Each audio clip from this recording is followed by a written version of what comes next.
Hello friends, I am Gaurang and welcome to my YouTube channel biotech guide. आज का video competitive exam पर based है, जिसमें हम देखेंगे how to calculate the charge of amino acid at different pH, यानी कि कैसे डिफरेंट पीएच पर एमिनो एसिड के चार्ज काउंट किए जाते हैं। सो फ्रेंड्स, वीडियो को एंड तक जरूर देखें। फर्स्ट ऑफ ऑल हम बात करेंगे first basics of amino acid, जिसमें हम बात करेंगे structure of amino acid and the peptide bond formation. Then second terms जो क्वेश्चन को सॉल्व करने के लिए और उसको समझने के लिए हेल्पफुल है, जिसमें फर्स्ट है आइसोइलेक्ट्रिक पॉइंट, सेकंड है टाइट्रेशन एंड क्लासिफिकेशन, थर्ड है एमिनो एसिड चार्ट, जिसमें हम एमिनो एसिड के शॉर्ट फॉर्म के बारे में डिस्कस करेंगे। So let's start our video.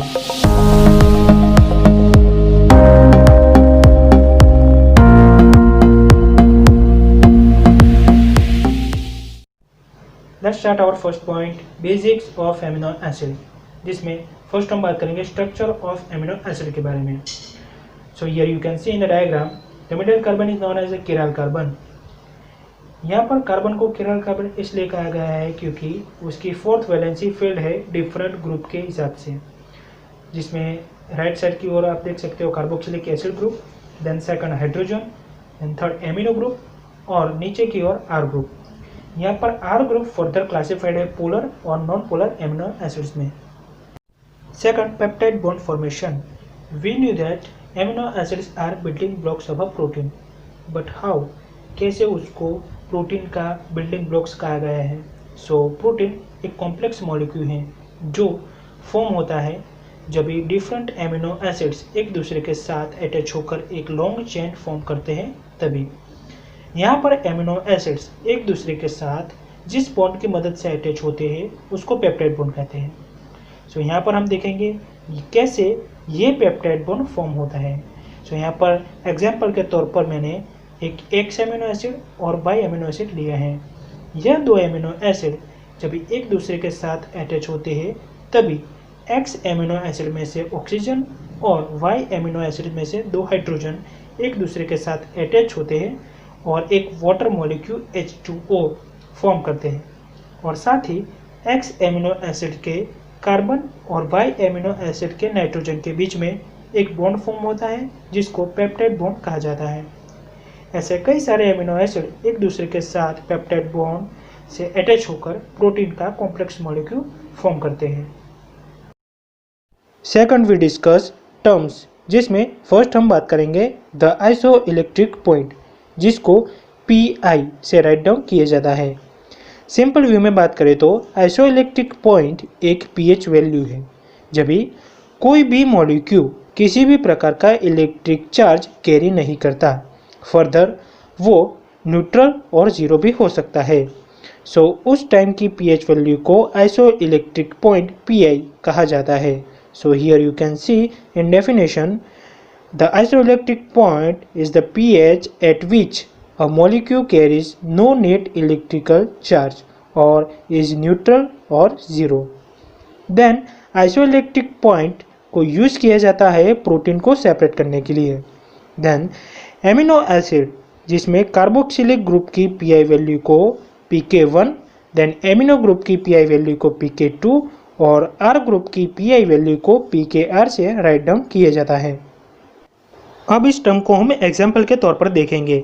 जैसे यहाँ पर एक्स एमिनो एसिड जो लो pH यानी कि जब भी हाइड्रोजन आयंस का अमाउंट सॉल्यूशन में ज़्यादा है तभी उसका नेट चार्ज कार्बोक्सिलिक ग्रुप पर 0 और एमिनो ग्रुप पर +1 रहता है, यानी कि टोटल नेट चार्ज हुआ +1 एट लो pH पर। बट जब ये एमिनो एसिड को किसी हाई pH यानी कि हाइड्रोजन आयंस का अमाउंट सॉल्यूशन में कम हो तभी उसका नेट चार्ज कार्बोक्सिलिक ग्रुप पर -1 और एमिनो ग्रुप पर +1 ही रहेगा, यानी कि टोटल नेट चार्ज हुआ 0, जिसको यह एमिनो एसिड की PI वैल्यू और आइसोइलेक्ट्रिक पॉइंट कहा जाता है। वैसे ही ये 0 नेट चार्ज वाले एमिनो एसिड को और भी ज़्यादा pH यानी कि जिस सॉल्यूशन में हाइड्रोजन आयंस का अमाउंट डिक्रीज हो और OH- का अमाउंट ज़्यादा हो तभी कार्बोक्सिलिक ग्रुप का नेट चार्ज -1 ही रहेगा, बट एमिनो ग्रुप का नेट चार्ज 0 हो जाएगा, यानी कि टोटल नेट चार्ज हुआ -1। अब इसकी पीआई वैल्यू को कैसे फाइंड आउट करें? सो यहाँ पर एक इक्वेशन है PI = PK1 + PK2 divide by 2। इस इक्वेशन में PK1 और PK2 की वैल्यू को डाल के हम उसका आइसोइलेक्ट्रिक पॉइंट PI फाउंड कर सकते हैं। टर्म्स में सेकंड हम डिस्कस करेंगे titration and it's classification. Simple way में देखें तो टाइट्रेशन एक pH की इफेक्ट है जो एमिनो एसिड के स्ट्रक्चर पर डिपेंड है। So here you can see in definition, titration is the effect of pH on the structure of an amino acid. अभी ये टाइट्रेशन फर्दर 2 टाइप्स में क्लासिफाइड है। First is diprotic amino acid, जिसमें amino acid के 2 group carboxylic और amino, ये दोनों group एक एक प्रोटॉन यानी कि हाइड्रोजन कैरी करते हैं। एग्जाम्पल में वैलाइन, ल्यूसीन और एलेनाइन है। Here you can see in the diagram. Second type of titration is triprotic amino acid, जिसमें एमिनो एसिड के 3 ग्रुप कार्बोक्सिलिक, एमिनो और R यह कंटेन करते हैं 3 प्रोटॉन यानी कि 3 hydrogen atom. Example is histidine, lysine, arginine और aspartic acid. Here you can see in the diagram. Example के तौर पर हम एलेनाइन डाइप्रोटिक एमिनो एसिड की पीआई वैल्यू फाइंड आउट करेंगे। तो यहाँ पर हिंट के तौर पर पीके वैल्यू एमिनो ग्रुप की 9.69 और कार्बोक्सिलिक ग्रुप की पीके वैल्यू है 2.34। सो आप यहाँ पर स्ट्रक्चर में ऑब्जर्व कर सकते हो, एलेनाइन डाइप्रोटिक एमिनो एसिड होने के कारण कार्बोक्सिलिक ग्रुप और एमिनो दोनों ही हाइड्रोजन कैरी करते हैं, जिसके कारण एट लो पीएच पर कार्बोक्सिलिक ग्रुप का नेट चार्ज हो जाएगा 0 और एमिनो ग्रुप का नेट चार्ज हो जाएगा +1, यानी कि टोटल नेट चार्ज हुआ +1। वैसे ही जब भी हाई पीएच पर यह एमिनो एसिड कार्बोक्सिलिक ग्रुप में से हाइड्रोजन रिमूव करता है, जिसके कारण इसका नेट चार्ज हो जाएगा -1 और एमिनो ग्रुप का चार्ज +1 ही रहेगा, यानी कि टोटल नेट चार्ज होगा हमारा 0। वैसे ही और भी ज़्यादा पीएच वाले सॉल्यूशन में कार्बोक्सिलिक ग्रुप का नेट चार्ज -1 ही रहेगा, जबकि amino group further hydrogen remove करेगा और उसका नेट चार्ज होगा 0, यानी कि टोटल नेट चार्ज हुआ हमारा -1, यानी कि लो पीएच पर +1, न्यूट्रल पर 0 और हाई पीएच पर -1, ये उसकी इलेक्ट्रिकल चार्ज है। अब हम फाइंड आउट करते हैं आइसोइलेक्ट्रिक पॉइंट को। सो यहाँ पर isoelectric point PI = PK1 + PK2 divide by 2। सो यहाँ पर PK1 की वैल्यू हमें दी गई है 2.34 और PK2 की वैल्यू है 9.69। सो उसके हिसाब से हम PI वैल्यू फाइंड आउट कर सकते हैं। तो यहाँ पर PI वैल्यू हुई हमारी 6.15, जो एलेनाइन डाइप्रोटिक एमिनो एसिड की PI वैल्यू है। वैसे ही हम एस्पार्टिक एमिनो एसिड जो ट्राइप्रोटिक एमिनो एसिड है उसकी PI वैल्यू फाइंड करेंगे। सो यहाँ पर एमिनो ग्रुप, कार्बोक्सिलिक ग्रुप और R ग्रुप तीनों की PK वैल्यू यहाँ पर दी गई है। So aspartic acid triprotic amino acid होने के कारण उसमें मौजूद कार्बोक्सिलिक ग्रुप, R ग्रुप और एमिनो ग्रुप तीनों ही एक एक हाइड्रोजन कैरी करते हैं। सो एट लो पीएच पर कार्बोक्सिलिक ग्रुप का नेट चार्ज रहेगा 0, R ग्रुप का भी नेट चार्ज होगा 0 और एमिनो ग्रुप का नेट चार्ज रहेगा +1। वैसे ही सेकंड कंडीशन में देखने जाए तो एट हाई पीएच पर बेसिक सॉल्यूशन में कार्बोक्सिलिक ग्रुप में से हाइड्रोजन रिमूव होने के कारण उसका नेट चार्ज होगा -1, R ग्रुप का नेट चार्ज रहेगा 0 और एमिनो ग्रुप का नेट चार्ज रहेगा +1। वैसे थर्ड कंडीशन में देखने जाए तो हाई पीएच पर कार्बोक्सिलिक ग्रुप का तो नेट चार्ज -1 ही था, बट यहाँ पर R ग्रुप में जो कार्बोक्सिलिक ग्रुप था उसमें से हाइड्रोजन रिमूव होने के कारण उसका नेट चार्ज हो जाएगा -1 और एमिनो ग्रुप का नेट चार्ज होगा +1।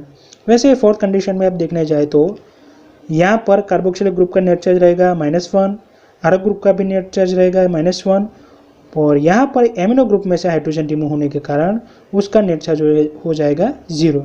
सो एट लो पीएच पर +1, न्यूट्रल पर 0 और हाई पीएच पर नेट चार्ज रहेगा -2। अब हम फाइंड करेंगे उसकी PI वैल्यू। सो यहाँ पर isoelectric point PI = PK1 + PKR divide by 2। सो यहाँ पर आपको क्वेश्चन होगा कि मैंने यहाँ पर PKR वैल्यू क्यों लिखी।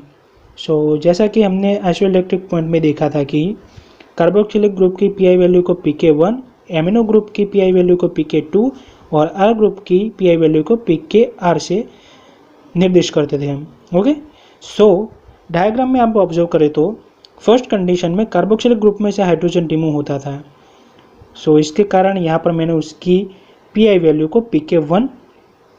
देन थर्ड कंडीशन में आप देखने जाए तो आर ग्रुप में से हाइड्रोजन रिमूव हुआ, सो उसके कारण मैंने उसकी पीआई वैल्यू pKr से निर्दिष्ट की। सो यहाँ पर हमारा isoelectric point pK1 plus pKr divide by 2। सो यहाँ पर pK1 की वैल्यू है 2.09 प्लस pKr की वैल्यू है 3.86 डिवाइड बाई 2, यानी कि हमारा आंसर होगा 2.97, जो एस्पार्टिक एसिड की पीआई वैल्यू है। लास्ट थर्ड टर्म में हम बात करेंगे एमिनो एसिड चार्ट के बारे में। So here you can see in this chart amino acid के 3 लेटर फॉर्म और 1 लेटर फॉर्म राइट डाउन किए हैं।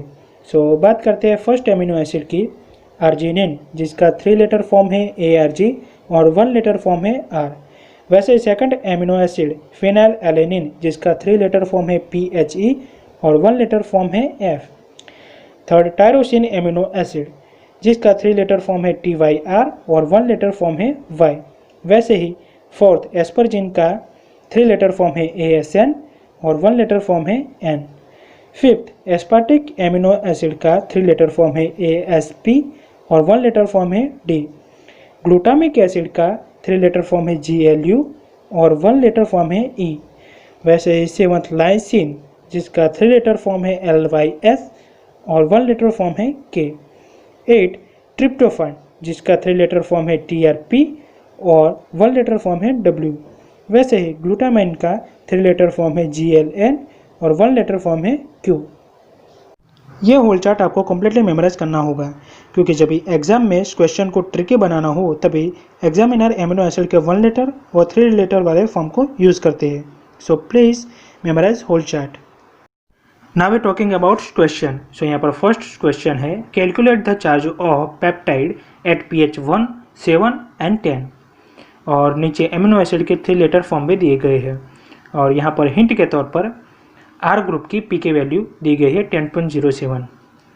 सो यहाँ पर फर्स्ट स्टेप होगा हमारा एमिनो एसिड को क्लासीफाई करना, यानी कि कौन से amino acid triprotic amino acid है और कौन से amino acid diprotic amino acid है। सो यहाँ पर टायरोसिन ही सिर्फ एक ट्राइप्रोटिक एमिनो एसिड है, बाकी के glycine, again glycine, phenyl alanine, alanine और मिथियोनिन ये सारे डाइप्रोटिक एमिनो एसिड्स हैं। सो यहाँ पर हमें इसका आंसर फाइंड आउट करने के लिए डाइप्रोटिक एमिनो एसिड एलेनिन और triprotic amino acid aspartic acid को रिवाइज करना पड़ेगा। सो उसमें हमने बात की थी कि लो पीएच पर डाइप्रोटिक एमिनो एसिड का नेट चार्ज होता है +1, देन न्यूट्रल यानी कि 7 pH पर उसका नेट चार्ज होता है 0 और हाई pH पर उसका नेट चार्ज रहता है -1। तो ये कंडीशन थी डाइप्रोटिक एमिनो एसिड की। वैसे ही हम ट्राइप्रोटिक एमिनो एसिड की बात करें तो उसमें लो pH पर उसका नेट चार्ज था +1, 7 pH पर उसका नेट चार्ज था 0 और हाई pH यानी कि 14 pH पर उसका नेट चार्ज था -2। बट यहाँ पर 10 pH पर नेट चार्ज पूछा गया है, तो यहाँ पर हाई pH पर यानी कि 10 pH पर हमें नेट चार्ज फाइंड आउट करना है। सो यहाँ पर उसका नेट चार्ज -1 ही रहेगा। आप यहाँ पर डायग्राम में ऑब्जर्व कर सकते हो कि यहाँ पर टोटल नेट चार्ज रहता है -1। Now we talking about second question, calculate the pI of HIS यानी कि histidine and the charge on histidine at pH 1, 3 and 11। यहाँ पर हिस्टिडीन के तीनों ग्रुप की पीके वैल्यू भी दी गई है। Now we talking about calculation. So यहाँ पर हिस्टिडीन ट्राइप्रोटिक एमिनो एसिड होने के कारण एट लो पीएच पर कार्बोक्सिलिक ग्रुप का नेट चार्ज रहेगा 0, आर ग्रुप का नेट चार्ज रहेगा +1 और एमिनो ग्रुप का नेट चार्ज रहेगा +1, यानी कि टोटल नेट चार्ज हुआ +2। वैसे ही अगेन इस हिस्टिडीन एमिनो एसिड को हाई पीएच वाले सॉल्यूशन में डालोगे तभी कार्बोक्सिलिक ग्रुप में से हाइड्रोजन रिमूव होने के कारण उसका नेट चार्ज रहेगा -1, आर ग्रुप का नेट चार्ज रहेगा +1 और एमिनो ग्रुप का नेट चार्ज रहेगा +1, यानी कि टोटल नेट चार्ज हुआ +1। अगेन उसको हाई pH वाले सॉल्यूशन में डालोगे तभी कार्बोक्सिलिक ग्रुप का नेट चार्ज रहेगा -1, बट यहाँ पर आर ग्रुप में से हाइड्रोजन रिमूव होने के कारण उसका नेट चार्ज हो जाएगा 0 और एमिनो ग्रुप का नेट चार्ज रहेगा +1, यानी कि टोटल नेट चार्ज हुआ 0। देन अगेन हाई pH वाले सॉल्यूशन में डालोगे तभी कार्बोक्सिलिक ग्रुप का नेट चार्ज रहेगा -1, आर ग्रुप का नेट चार्ज रहेगा 0 और यहाँ पर एमिनो ग्रुप में से भी हाइड्रोजन रिमूव होने के कारण उसका नेट चार्ज हो जाएगा 0, यानी कि टोटल नेट चार्ज हुआ -1। सो यहाँ पर हम p I value find out करेंगे। सो यहाँ पर p I is equal to PKr plus PK2 divide by 2। तो यहाँ पर PKr की वैल्यू है 6.0 और PK2 की वैल्यू है 9.2 डिवाइड बाई 2, यानी कि हमारा टोटल आंसर हुआ p I is equal to 7.6। Here again आपको क्वेश्चन होगा कि मैंने यहाँ पर पी आई वैल्यू में PKr और PK2 की वैल्यू क्यों ली। तो आप यहाँ पर वजह कर सकते हो कि यहाँ पर न्यूट्रल पीएच में जब भी नेट चार्ज 0 होता है तभी उसकी आगे की कंडीशन और लास्ट की कंडीशन की दोनों की पीके वैल्यू ली जाती है। और यहाँ पर PKr की वैल्यू इसलिए ली क्योंकि यहाँ पर आर ग्रुप में से हाइड्रोजन रिमूव होता है और यहाँ पर PK2 की वैल्यू इसलिए ली क्योंकि यहाँ पर एमिनो ग्रुप में से हाइड्रोजन रिमूव होता है। सो यहाँ पर PKr और PK2 की वैल्यू ऐसे मैंने राइट डाउन की है। सो फ्रेंड्स, इस सिंपल टेक्निक की मदद से आप कोई भी एमिनो एसिड की नेट चार्ज और पीआई वैल्यू फाइंड कर सकते हो। Here we completed our topic. I hope you enjoying very well. Friends, if you are new viewers of my channel and you want to get more about biotechnology, so please press subscribe button, drop a like, leave a comment and share it. Thank you so much friends.